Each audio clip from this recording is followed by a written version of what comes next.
Hello, you guys, and welcome to my show, Unshakeable Journey. My name is Melika Miller, and I am so grateful to have on the show today Mr. EC Coleman of EC3 Vibe. I met Mr. EC through Gail Scott Key. Her show is Entertainment Now. She's an amazing, amazing, amazing woman and a mentor of mine. And I'm so grateful to have this chance to interview Mr. EC3. So EC3, you guys, just let me give you a little background before he shares something about himself, okay?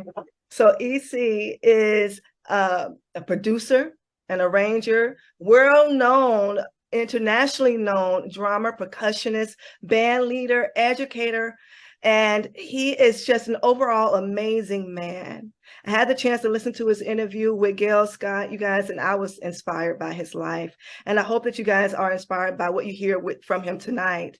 He has studied with legendary jazz bassist Al McKibbon and legendary drummer Billy Higgins, correct? And Correct. he has his own company, like I said before, EC3 Vibe, which he collaborates with Tyrone Jackson. EC is a producer and member of Recording Academy. And in 2022, December of 2022, he married Miss Wendy B. I sure Let's did. it off a little bit now. And we're still married. Yes. And you're still married. And we're still married. Yes. Yes. That's awesome. So welcome to Unshakeable Journey Show, EC. Thank you so much for having me. I'm excited about meeting you, putting a face with all the emails. And so yeah, very excited about talking with you today. Yes, and I'm so grateful to have this chance to talk with you too, because your journey has been amazing. Thank you. Thank you. I know that it's been amazing. I haven't even gone in detail with you, but the little bit that I've learned, yeah, you just imagine the things that you had to go through and overcome. Oh yeah. Yeah, it's been a lot. Yeah, it's been a great journey. It's been a great ride. I will say that. A great ride.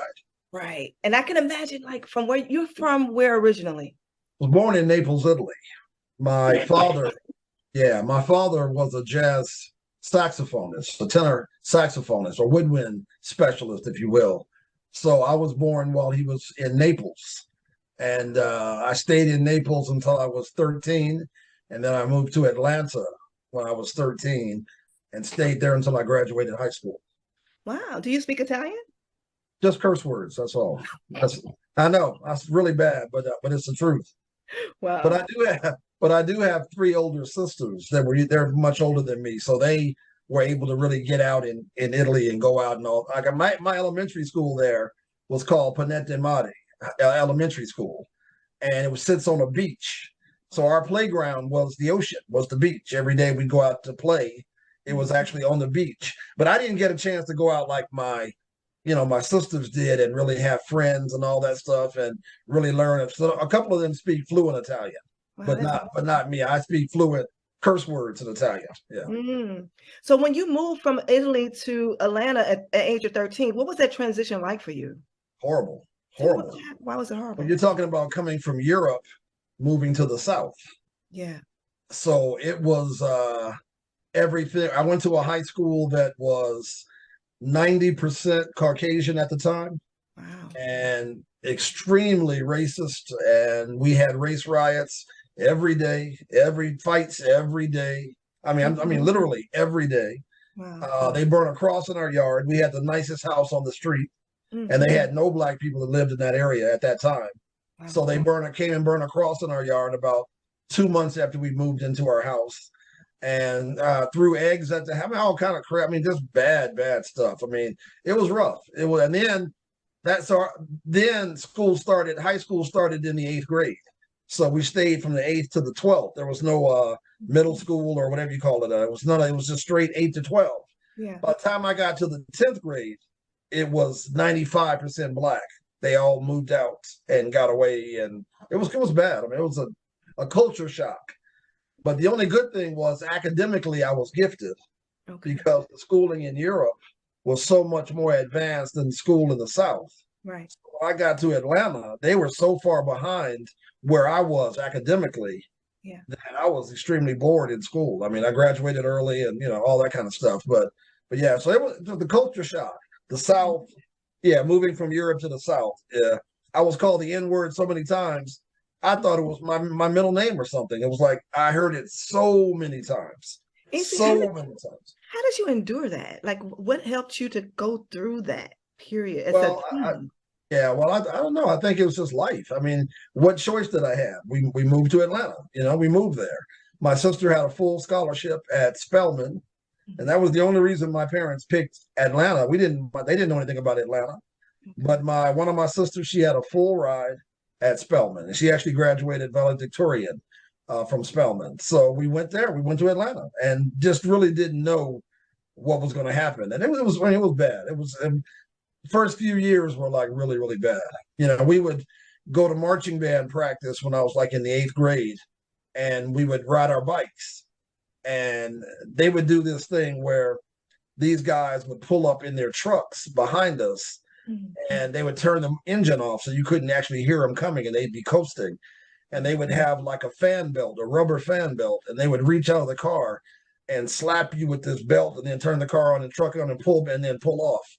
That would happen like all the time, to the point where we were totally paranoid, like all the time, constantly looking back to see if that was going to happen again. We're not talking about that long ago now. We're talking about now the in the 70s, the late 70s is when this was happening. So it's not like 100 years ago, Right. Yeah. How do you think that shaped you into who you are now? How do you think that shaped you into who you are? In a good way. Tell me how. I think it challenged me, because all of the preconceived notions of what they thought Black people were and what they thought we were about, it made me excel even more, and it pushed me super, super hard, actually, to be involved academically in my craft. So reading music and all the things they said we couldn't do is something that anytime you tell me I can't do something, then it's on. So I mean, it's like it's on. Yeah. I kind of use the analogy on what's happening in the NFL right now, because you have these Black quarterbacks. Of course, we had a Super Bowl with 2 Black quarterbacks in it, which is amazing. Yeah. But the thing is, we would have had 2 Black quarterbacks years ago if they would let brothers play quarterback. They didn't let Black people play that position. They said we weren't smart enough to play that position. Right. That would have been going on. That would have happened a long time ago had they allowed us to do that. Right. So that to me was like really, really important. Coming out of high school, I went directly to the Naval Conservatory of Music. Right. I was like 17 years old. So I was the youngest to ever graduate from the Naval Conservatory of Music. Wow. And then being Black on top of that, there weren't very many of us in that school. Not very, because it's very hard to get in. It's really, really difficult. It's a very difficult program to get in. What led you to choose that school? Like, what led you to go there? My father had done that. My father had done the same thing. My father had played tenor sax in the Navy band. He had done it. So I grew up around music and the Navy band and all of that, so long. I was real familiar with it. But I wasn't familiar with it coming out of an inner city high school and being catapulted, if you will, into that conservatory. It was the hardest thing that I've ever done, especially coming out of an inner city high school, because they didn't stress reading music in the inner city high school. They didn't stress. We did it very little, not a lot, but it was a little. Luckily, thank God, I had like a really great ear, because I grew up with all my father and mother's records. And so I knew all the music of Count Basie and Duke Ellington and Miles Davis and John Coltrane. I knew all that music. As a kid, I'd go to shows with my father and listen to and watch the show, and I'd know everybody's part. And my dad would be like, "Why do you want to go again?" I would go every night that he would let me go. I would go and sit there and memorize everybody's parts, So when I auditioned for the Naval Conservatory, they had me audition with a big band, and me and my father had to fly to Orlando, Florida to sit in with the big band. So I'm this high school kid, and I go in, and thank God again, they're doing the music of Count Basie. I knew all the music of Count Basie. So they looked like I was reading these extensive charts. I really wasn't reading them, because I really couldn't read that well. So I'm just using my ear, because I know all this stuff, and I'm killing it. Wow. And at the end, I remember the director going, "You're 17 years old, and you're reading like that?" I said, "Yes, sir." And that's a total lie. I wasn't reading anything. So I got into the conservatory, and the very first day, though, is when it all came back to haunt me, because the very first day they had ear training, and you're sitting there with a piece of manuscript, which is music paper, And the teacher says, okay, I want you to write out 4 bars in the key of E flat. And he starts singing these melodies, and you have to write the melody that he's singing based on your ear and knowing what key it's in. Right. Everybody immediately went down to the paper except me. I was sitting there and I said, oh my God, what in the world is this? Wow. I wasn't ready for it. I wasn't ready. And the teacher said at the end of that test, he said, Mr. Coleman, the only thing you got right on your manuscript was your name. Everything was wrong. He said, there's not even clue. He goes, how did you get in here? Wow. And I said, I auditioned, He goes, yeah, but it's more than just playing. It's more than, what about your reading in your? I said, I don't play a melodic instrument, so I don't know what E flat means. At that time, I'm a drummer. I don't know that. And so anyway, long story short, it took remedial. I had to do all kind of stuff to graduate, but I ended up graduating with honors and killed it at the. I mean, that's the challenge I talk about, because I couldn't stand being the only one in there and the only Black kid in there at that time. On top of that, and to be deficient, no, I couldn't take that. Couldn't take that. Mm-mm. And that kind of drove you. Absolutely. Like that fire. To this day, it still does. And that's why I try to tell young kids when I talk to them, and I'll do master classes, in different colleges. I always stress, get the reading down, get your academics down, learn that. I mean, we naturally have a gift already. So we're naturally doing stuff that most people wish they could do. Right. But that academic part, you cannot have a handicap. Right. If you want to make real money and you want to get the best gigs, you have to be able to read that stuff. You have to. Right. So that's what pushes me out. Right. But I also hear that part, EC, where that determination, that fire came from you not wanting to, not be not overlooked and nothing like that, but it's like you wanting to push yourself to be the greatest that you can be. No doubt. No doubt, right? No doubt about it. It took a lot of that here. Yeah, because I saw a lot of stuff. I saw so much coming to growing up. Yeah. I saw so many of us not being high achievers, even academically. I saw so much of that, and every time I would see it, I just couldn't take it. It would just do something to me. I was like, and when I went to the conservatory, I remember saying one day, I will never, ever again be in a position where I'm not prepared. I don't ever want to ever have to have that feeling of not being prepared. Yeah. And to this day, I live by that. I live by that. That is that's my everything. Always be prepared. Oh, that's like your motto. Always be prepared. It is. It is. Always be prepared. Always be prepared. Wow. So can you give, and I know you gave a great example, because I love the fact that you mentioned talking to youth, because that's one reason why I wanted to start this show. Yeah. That's one of the main reasons why I wanted to start this show, because I'm from rural Arkansas, right? Originally from rural Arkansas. And I taught school in Harlem, New York. Oh, wow. Okay. So I'm around these kids, and I was around a lot of these kids who only knew what they saw. Yeah. And sometimes in the inner schools, they don't think outside the box. Absolutely. That's right. And especially when you grow up in the rural areas, you can't, well, I'm from a farm area, you know what I mean? And you're looking around, you see farmland and stuff like that. You don't see buildings and different things like that. And and I grew up dreaming of being an artist, a singer on this dirt road. Wow. Moving to New York City, I always dreamed of going to a big city. Okay. And then one day God allowed me to do that. Sure. And so the whole goal for this is to teach kids and these young adults who are dreaming to dream. You have to get to them early. That's one thing. You've got to get to them super, super early.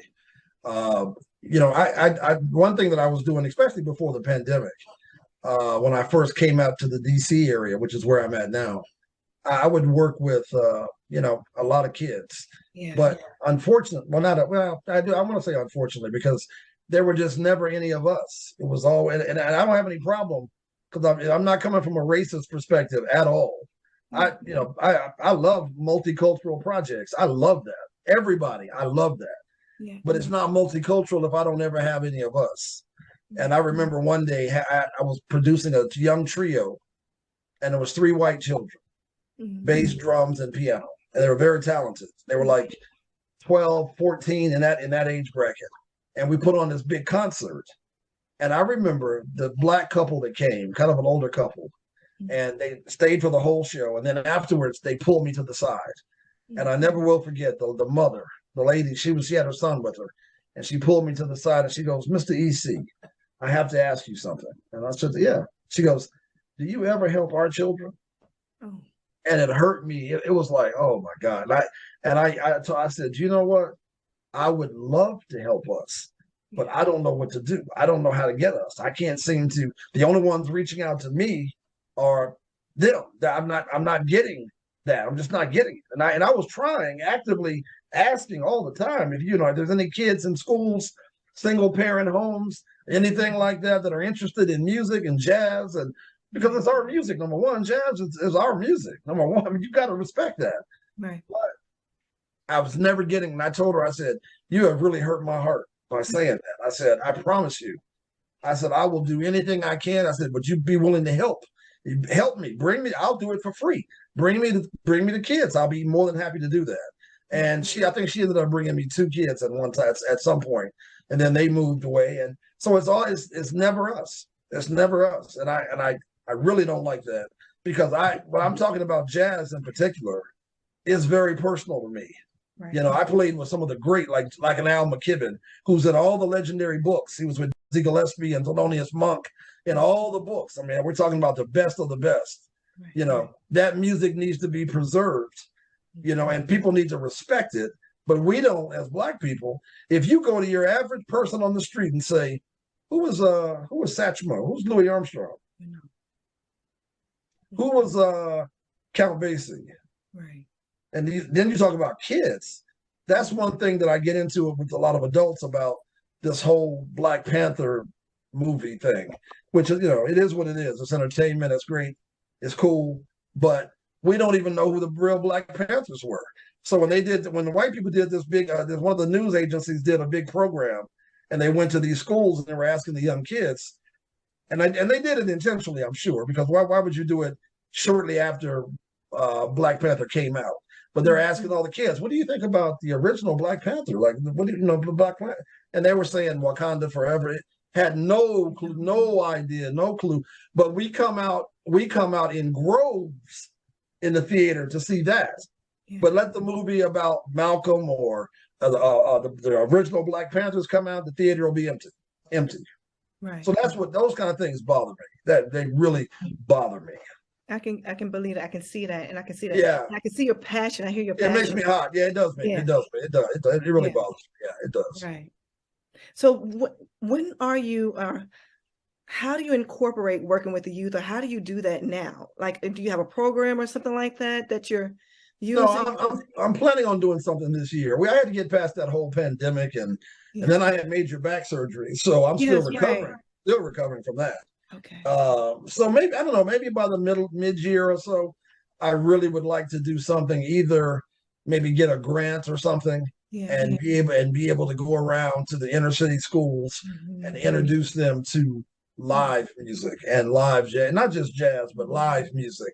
Because the trip is, every school I've ever done, the kids, when they see the live instruments, the acoustic bass, the acoustic piano, acoustic drum, their eyes just light up. They just go like, oh. So I want to do that for us, though, because if we could get to the kids early, you got to get them early. Now, you wait till high school, it's over. You can forget that. You got to get them early. And they're so impressionable, and even if we reach one kid that decides, I think I would like to do this for a living. I have a passion for this. Yeah. It would be so great to do that, and to preserve our music. And so that's something I'm hoping to be able to do maybe mid-year, hopefully, when everything kind of clears up for me. Yeah. And let me tell you, when I was working at Frederick Douglass Academy too, in Harlem, there was a guy that came and did that for the kids there. Yeah. They started in middle school. It's like middle school, sixth, eighth grade was where I was teaching. And he would go, it was a program. He played I can't remember his name though. And I'm pretty sure you would know him. But he played the saxophone, and then he had a piano player that would come in and talk to the kids about jazz and stuff like that. But yeah, we do it. I come in with a quartet, bass, drums, piano, and percussion, and sometimes a vocalist. And what we do is the first part of the day is a clinic. So we're showing the key. Each instrumentalist is talking about their instrument to the kids, and they explain the history, where the piano, how the piano started, how the notes on the key, and they play for them, and the kids are just like blown away. And then each member does that on their instrument. Then we play together, so they hear it. This is how an ensemble, if you will, comes together, and we play all together. Then we do a concert that evening for the parents. So it's like it's like a really great day for people. It really is. I just want to get it for us. That's what I would like. Right. That'd be awesome. You know, I was just thinking, because you sound like someone who wants to help people too, as a musician, as a person in your life. So if you were to think about a word or a phrase that can describe your journey so far, what would it be? Oh, wow. That's a deep question now, Malika. You hit me kind of hard there now. I guess always strive for excellence. Okay. I think real short and sweet. Always strive for excellence, I think. Or better yet, always strive for excellence, but make sure you find your passion. Because one thing that I find out even when I'm doing college stuff in the collegiate arena, when you ask somebody, what is your passion? Ask a young person. Yeah. So what is your passion? And they'll go, what do you mean? Well, what are you the most passionate about? What do you like doing more than anything in the world? What is that? So many people, even adults, will be like, I don't know. I don't know. I don't really know. I was fortunate to find my passion as a little boy. I knew what I was going to do. I mean, music was embedded it's in my DNA. So I knew where I was headed.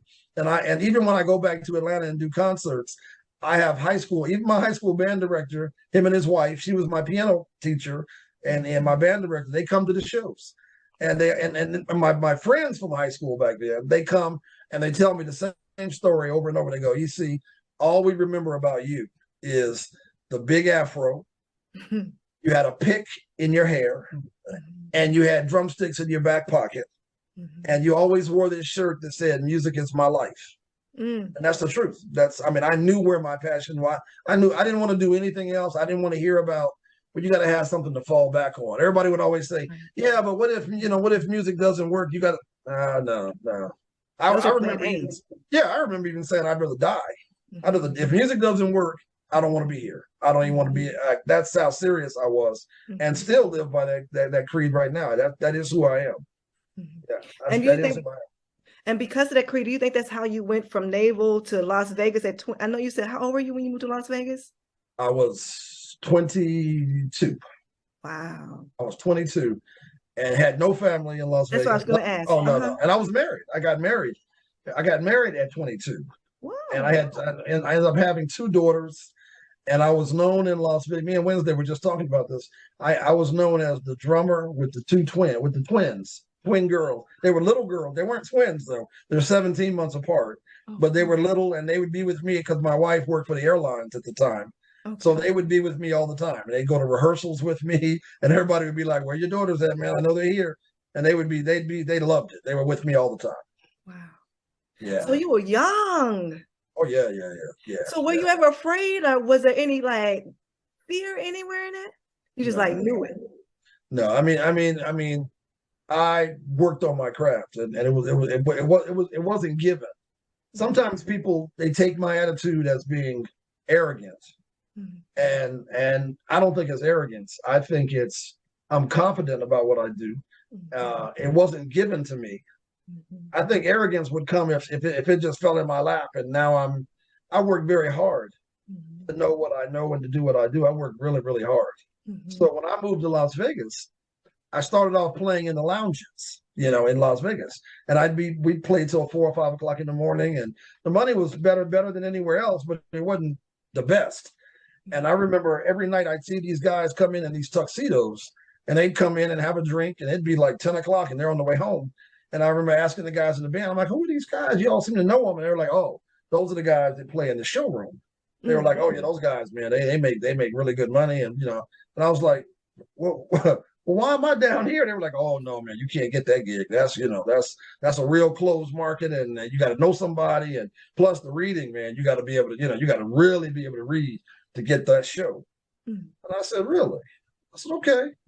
So I did my research, and I found who I needed to find, and I talked to them, and they still didn't want to let me in.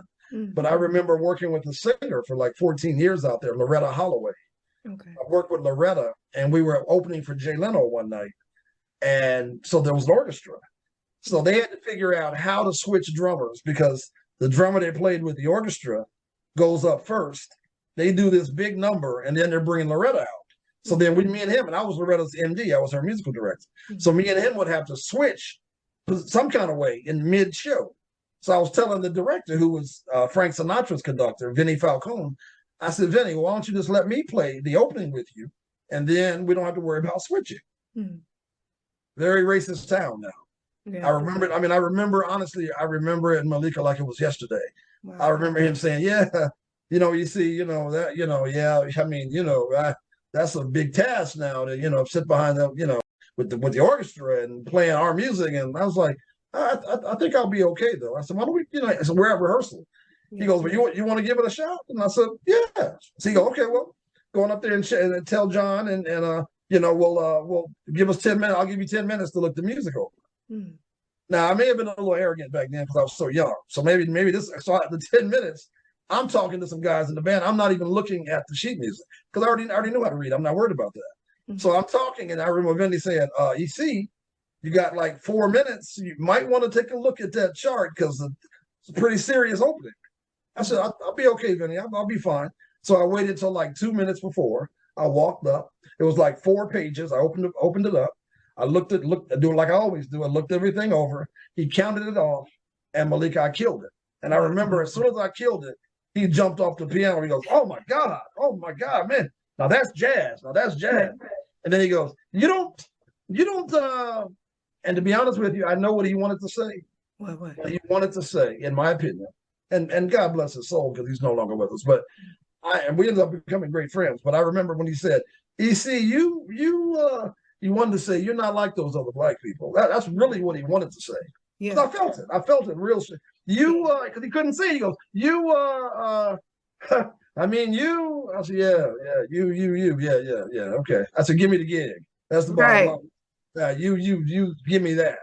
Yeah. And from then on, it opened all the doors for me, and me and Vinny became great friends, and a bunch of other people. But there still was that racist overtone, and it's still like that now. It's still there. It's still a lot of guys there can really, really play, but if you don't have the academics, and you can't read that stuff down, you're not going to get the gig. It's just not going to happen. Right. And they don't want it to happen on top of that. I mean, unfortunately, but those are the paying gigs. Those are the ones that pay. If you were going to be out there at that, and then during that time, the showrooms were booming. I mean, there was so much live music going on. Now a lot of that stuff is pre-recorded music, and it's nowhere close to what it was back then. Right. But one thing that I heard when you was talking about the guys that you were playing with before in the lounge and stuff, how they try to put doubt in your mind. Oh yeah, no doubt. No doubt. Oh no doubt. Who they tried to put doubt in? And you were like, no. Oh no doubt. Yeah, no doubt. And they were dead serious. They were like, "Oh man, you'd never get that. We've been here 10 years. Yeah, but I'm not you though. Right. I'm not you though. So, and I wasn't downing them because I was doing that gig. That was a good gig. I mean, I didn't like. Yeah, well, actually, I was so young. I guess I didn't mind being out till 5 in the morning and coming home in time to close all the blinds as the lights are coming, as the sun is coming up. I'm going to bed as everybody's going to work and all that kind of stuff. I was young though, so that didn't bother me so much. But I just don't. I always just wanted the best. I wanted to. I really I worked very hard, at my craft, and I wanted to be good at it, and I wanted to show that. And I don't want any handicaps. I want to make sure that if I'm doing an audition, you have to hire me. You can't give me one reason why you didn't hire me, because on top of that, if the gig is at 8 o'clock, I'm there at 6:30. Mm-hmm. I mean, all of that, everything early, everything. I mean, I made sure you couldn't say anything. You could not tell me I don't have the gig because I can't read. I don't have the gig because I come late. I don't have the gig because I don't have proper etiquette. I made sure none of that. You have to give it to me. You have no choice but to give it to me. Ooh. Yeah. What I'm hearing on your journey is a journey of excellence. That's exactly. Yeah. Right. And it starts here. Oh, the mind is a powerful thing. It's a powerful thing. It is. Yeah, it is. Yeah. Because that's why you have to prepare. You have to be prepared, though. Right. You have to be prepared. And you never know when that opportunity is going to come knocking at your door. So many of us want to wait until it happens so we can go, okay, well, in 3 weeks, I got 3 weeks to get myself together. I got 3 weeks to get my hands back together. I got 3 weeks to practice. No, you don't have 3 weeks. You don't have that. You got to be ready whenever it happens. It can happen tomorrow. Right. One thing about our industry, you could be broke one day and the next week you can be filthy rich. It can happen. It can happen. It can happen. But it's not going to happen if you're not ready. You can't just wait for that call and then get ready. It doesn't work like that. Right.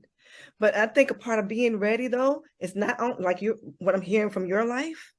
It's practicing, doing the work, definitely, but also having that mental work being done on your journey, because there's going to be a lot of things that's going to come at you while you're pursuing. There's a lot of people trying to say in your ear, I don't know about this, but you have to have that sternness, that steadfastness to know, like, this is where I'm going. And I'm hearing that from you. Like, you're not going to allow anything to divert you from what your plan A is. I've never been a follower, never, ever, and still to this day. I've never been that. I have so many friends that have told me, yeah, man, back then we were getting high and we were doing all this and this and that. You were never into that. It wasn't that I was against it. I don't care if that's what you want to do.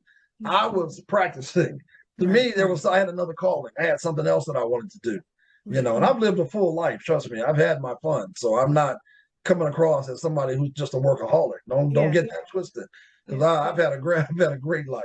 But my focus has always been on my instrument. And I live for music. I mean, I have tattooed on my neck Esclava de Ritmo, which in Portuguese, I got it done in Brazil, means slave to the rhythm. So I said, any brother that'll put slave anything on their neck, got to be serious about it. Right. So that's how serious I am about what I do. It's in your blood. I love DNA. It's in my DNA. Yeah, right. It's in my DNA. Now, you sent me 3 songs, and I listened to those songs. I want to segue to that really quickly. Sure. Those songs were so beautiful, by the way. Oh, thank you. So I'm wondering, because I know for me personally, music has been my therapy. Sure. And playing for you and producing, that's a form of therapy for you too. So out of those songs, which one do you feel connects to you the most? I know all 3 do. But which one would you say is your favorite out of those 3? I think That's So EC. Yeah. I think That's So EC. That one is, I mean, they all have meaning. I mean, they all 3 of them do. But That's So EC, the evolution of that song, just means a lot. And there's a video actually that my wife did for me that actually portrays parts of Africa and the way they would have to work in the fields, but it would be about rhythm in the fields. And she captured all of that in that video. That music, that one with the voices and all the harmonies going on, and so that probably would be something that's the closest, I think, to my heart. Yeah. So let me tell you, when I put that song on, I just broke out dancing. Oh, there you go. That's right. Made me I felt so good because I love. I'm a percussionist too. Oh, really? Yeah. Okay, good. Wonderful then. Wonderful. I love playing the drums. I love the drums. I was playing when I started playing in the 5th grade. Right? Oh, good for you. And so I love just drumming and stuff like that. It just made me feel like does something to you, doesn't it? Yeah. It does. I want to play a little bit if I can, okay? Absolutely, please. Let me see if I can connect and just let me know if you can hear it, okay? Okay.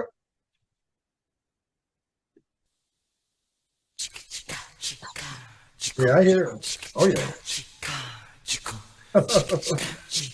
What hurt?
stop it right there and see. Oh, wow. That's so beautiful to me. Thank you. Thank you. Thank you. It means a lot to me. Means a lot to me. Tell me, what does it mean to you? Tell me, what does that song itself mean to you? Well, I think I was in a dark place, believe it or not, when I wrote that. I was going through a lot of issues with preparing for the back surgery, all of that stuff, and all that stuff was coming, and I was just really fearful of what was going to happen. I wasn't sure if I was going to be able to play again. All this stuff was going through my head, and I was just sitting at the piano. I have pianos like all over keys all over my house, like one right there, almost everywhere except for the bathroom, probably. I remember sitting, and my wife was walking through the house, and I remember saying, come here for me, come here. I was like, I need you to sing this, sing chicka chicka chicka. She was like, what? I was like, just do it, chicka chicka. So she was there from the very beginning of it, and then we brought in Micah Chevalier, and we brought in Soul Edler, these other great vocalists, and so the three of them would sit here, and we put in so much work on that. That wasn't like one of the quick songs. It took a lot of rehearsing to really get it down, the way that I wanted. And every time I hear it, I mean, that right there, I didn't even want you to hit stop. Like every time I hear it, it's like the first time, and I feel it. Yeah. I can feel that in my soul. That one I really feel in my soul, and everything I do is going to always have a little bit of Afro-Cuban something in it. I'm known for that with my arrangements and my writing. It's always going to be some of that in there.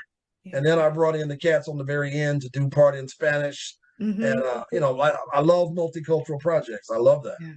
So but I feel it in my soul when I do that. That song is I love that.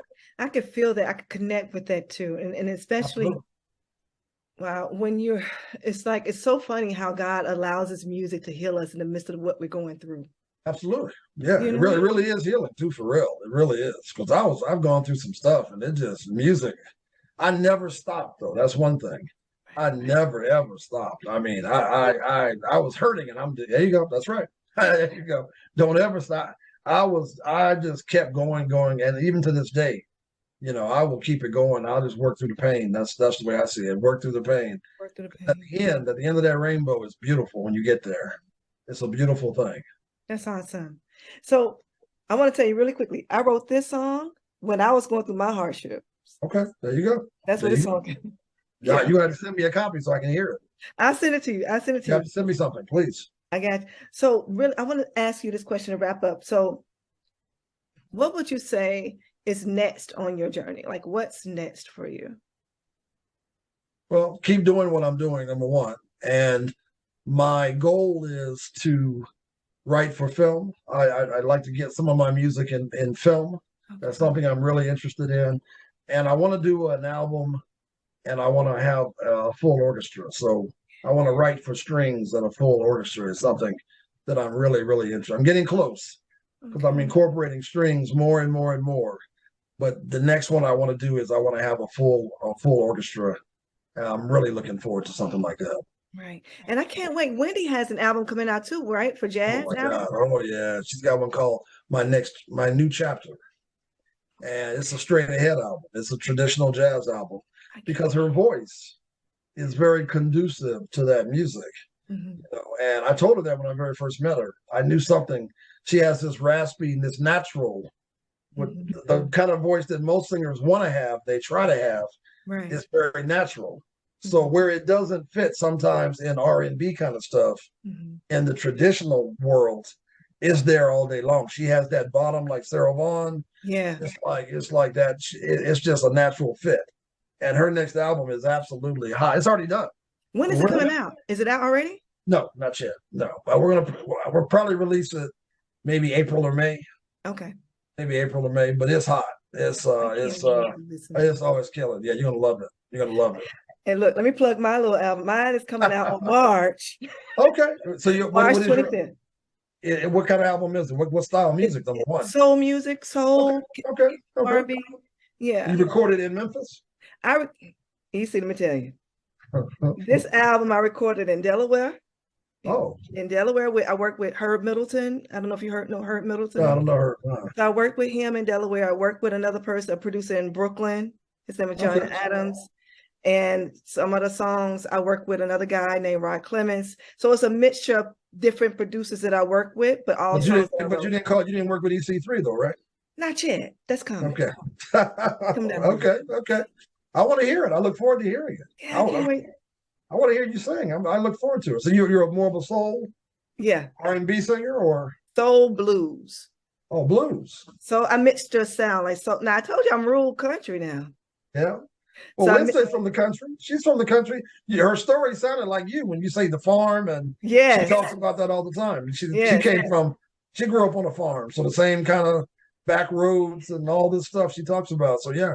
I gotta interview her next time. You got to, yeah. Oh, you'll tell her I'm gonna look her. Tell her we're gonna talk. Yeah, that'll be. Is she back there behind you somewhere? She's not far. Oh, okay, don't worry about it.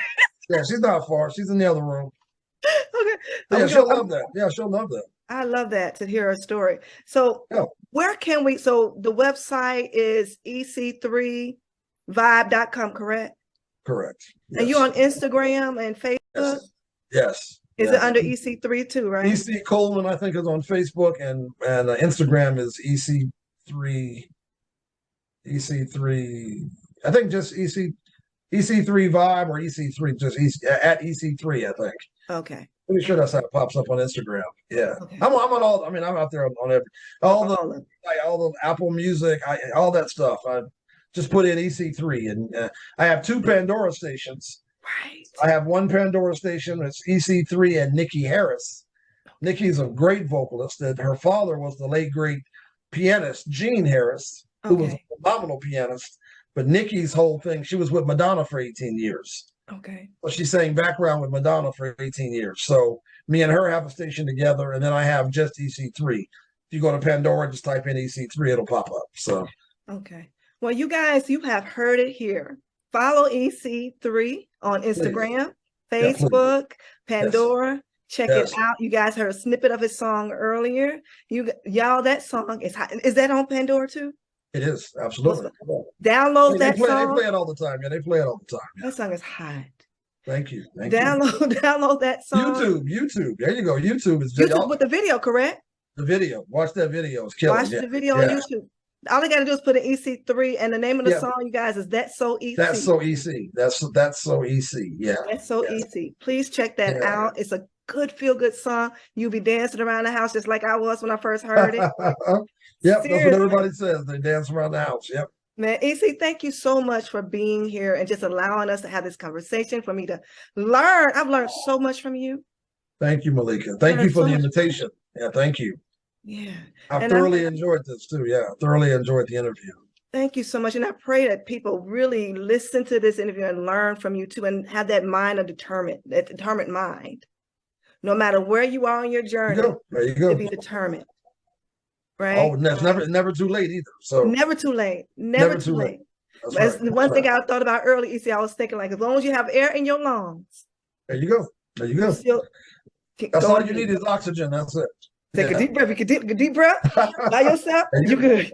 There you go. There you go. As long as you have oxygen, you're good. Right.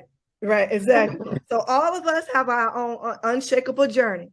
And we have to think about what's next on our individual journey, and consider to continue to persevere, no matter what is happening in your life, right? And find your passion. Find out what you're passionate about. Think about that, because so many of us can't even give you an answer when you say, what do you love to do more than anything in this world? Right. So many people have no answer for that. Oh. Find your passion and pursue it. You guys, you heard that? Find your passion and pursue it. Because life is short, and once it's over, it's over. It's over. And if you didn't find your passion and you didn't live something through that passion, if you didn't do that, then you shortchanged yourself. Yeah, we're gonna end on that note. There you go. Check that out. Hear what he just said. Yeah. And let that get deeper in your heart and your soul. Find your passion. Find your passion. Find your passion. I am your host, Melika Miller. Follow us on YouTube to hear more from our guests. See you next time. And remember to continue to persevere and remain unshakable and unstoppable on your journey. All right. Have a good day.